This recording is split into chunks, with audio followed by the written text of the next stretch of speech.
Hi, I'm Stephanie Stanton with mahalodotcom. We are talking about a very serious subject, childhood sexual abuse. If you have discovered that your child has been a victim of sexual abuse, how do you cope? How do you parent a child who's been through such a terrible thing? Well, joining us now is Dr. Sara to give us some steps of what we can do as parents if we've discovered this terrible situation. Well, it's important to recognize that really the child's trust has been violated in such a horrific way. And as a parent, a lot of parents will come into therapy and wondering, how do you reintroduce healthy touch back into the life of a child who's been sexually abused and violated? Can you give us some examples of how we can integrate touch back into a child's life? One way to do this is to let the child know when touch is going to occur. So being able to say, right now, is that okay if I give you a hug? So you're asking your child, can I touch your body? And this is what it's going to look like. And the child knows that they have the opportunity to say, no, right now I don't feel comfortable with anybody touching me. Giving them control back. They have control exactly over who touches their body, what it feels like, and when it's going to occur. There are some parts of the body that for a child actually may feel safer.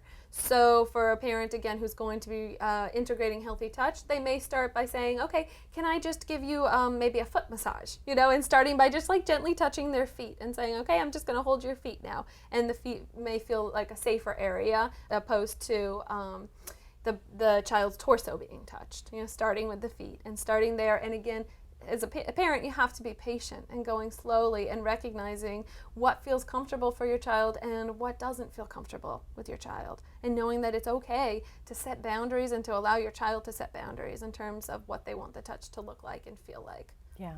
So starting off as a parent saying, okay, respecting boundaries and privacy in the home and letting the child know that there will be some boundaries in place and that their body, is going to be respected.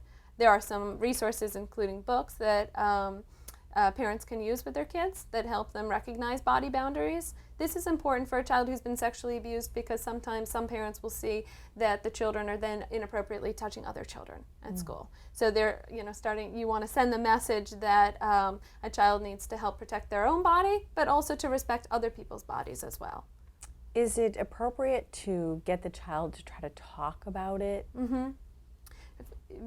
For a child, again, sexual abuse can be such a difficult topic, and there can be a lot of shame and guilt and embarrassment around it, and they're not quite sure what's appropriate to talk about and who they can talk to this about. So letting them know that, as a parent, that you're going to be open to talking about it, even if it's uncomfortable, even if, there's a lot of painful memories and experiences that have to be addressed, that the child has a place to talk about it is going to be very important. And the parent is going to validate the child's emotions and what they experienced. And this may go without saying, but do you recommend professional help in all situations when it comes to sexual abuse? I think it's extremely important to have a professional involved who's going to be working directly with your child and helping your child to cope. Again, there's a hope in this area, that the child can heal and that the child can, adapt to what's happened, but really go out and function in the environment with peers in school and in the family again. And a professional can really help that occur. Yeah, Dr. Sara, thank you so much. It's such a tough topic, but definitely one that needs to be addressed, so thank you.